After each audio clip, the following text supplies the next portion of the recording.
नमस्कार। उत्तराखंड डायरी के इस अंक में सभी दर्शकों का हार्दिक स्वागत और अभिनंदन। मैं हूं आपके साथ ईशा बलूरी। दर्शकों, हम सभी जानते हैं कि योग हमारे जीवन में कितना महत्व रखता है। यह हमारे शरीर, मन और आत्मा को नियंत्रित कर उन्हें संतुलन प्रदान करता है। इसी योग के महत्व को बनाए रखते हुए उत्तराखंड के ऋषिकेश में रविवार 1 मार्च को 7 दिवसीय अंतर्राष्ट्रीय योग महोत्सव 2020 का शुभारंभ किया गया। देखिए हमारी ये रिपोर्ट।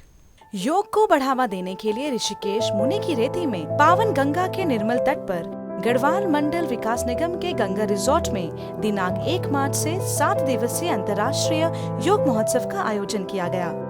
इस अवसर पर उत्तर प्रदेश के मुख्यमंत्री योगी आदित्यनाथ ने उत्तराखंड को योग की उद्गम स्थली बताया। उन्होंने बताया कि योग स्वस्थ व निरोगी रहने का माध्यम है। भारत में ऋषि परंपरा एवं साधना के परिणाम स्वरूप योग का उत्थान जीवों के कल्याण के लिए हुआ है। हमारी हठ योग से जुड़ी हुई जो ग्रंथ हैं, योग से संबंधित बहुत समृद्ध ग्रंथ हैं, जिसमें महायोगी गोरखनाथ जी ने बहुत समृद्ध साहित्य योग का दिया है। और उसमें उन्होंने इसी बात को कहा है कि क्या है हठ योग और क्या हमें करना चाहिए। उन्होंने किस चीज पर जोर दिया?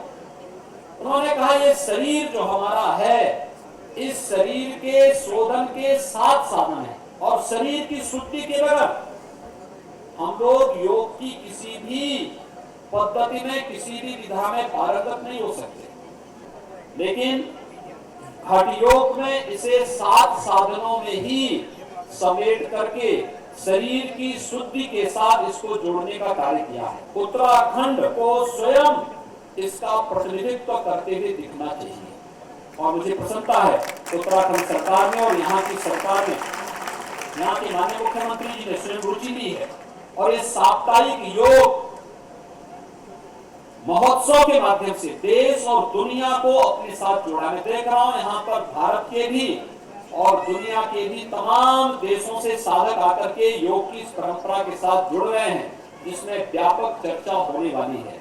मुझे लगता है उसकी आधार भूमि उत्तराखंड बन सकती है।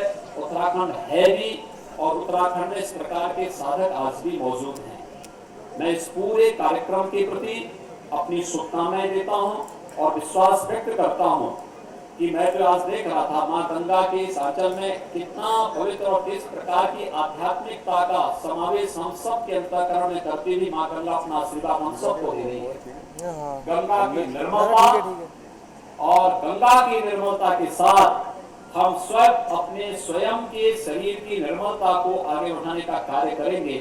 गंगा उत्तराखंड में निर्मल होगी तो हमारे उत्तर प्रदेश में भी गंगा से निर्मल होती हुई दिखाई देगी और उत्तर प्रदेश में नमामि गंगे के बहुत अच्छे परिणाम आए हैं। आज के इस अवसर पर मुख्यमंत्री त्रिवेंद्र सिंह रावत जी का, उनकी पूरी टीम का हृदय से अभिनंदन करता हूं, हृदय से साधुवाद देता हूं और इस योग महोत्सव के प्रति अपनी शुभकामनाएं देता हूं। योग महोत्सव में 11 देशों व 9 राज्यों से योगाचार्य, योग जिज्ञासु व पर्यटकों ने भाग लिया।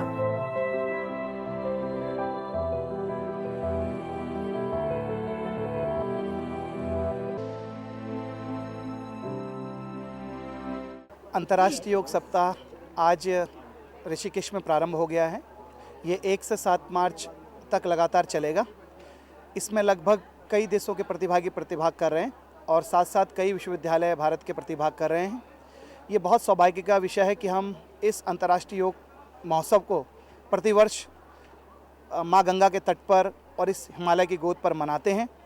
और इसका आनंद इसलिए भी अधिक हो जाता है क्योंकि ऋषिकेश अंतर्राष्ट्रीय राजधानी है योग की और एक ही मंच पर योग के कई साधक जब एक साथ आते हैं और भिन्न भिन्न विधाओं को एक साथ सीखने का मौका मिलता है तो मुझे नहीं लगता कि इससे अद्भुत अद्वितीय कुछ और होता होगा। इस पूरे महोत्सव में बहुत सारी विधाओं को सीखने के लिए हमारे सभी छात्र छात्राएँ और वो सभी प्रतिभागी जो योग के प्रति जिज्ञासा रखते हैं, जो इस साधना को समझते हैं, वो बड़ी संख्या में यहाँ आ रहे हैं, प्रतिभाग कर रहे हैं और इसका आनंद ले रहे हैं। महोत्सव में विभिन्न योग संबंधी कार्यशालाओं, राज्य सरकार के विभागों द्वारा जानकारी देने हेतु स्टॉल भी लगाए गए थे।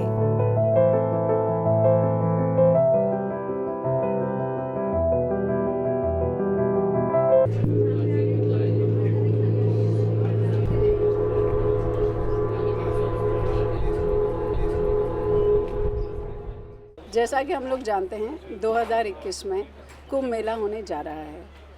कुंभ मेला की ब्रांडिंग के लिए हमारे मेला अधिकारी का ये विज़न है कि हम देश के 130 देशों से ज़्यादा आए हुए विदेशियों में इस कुंभ मेला की ब्रांडिंग करें।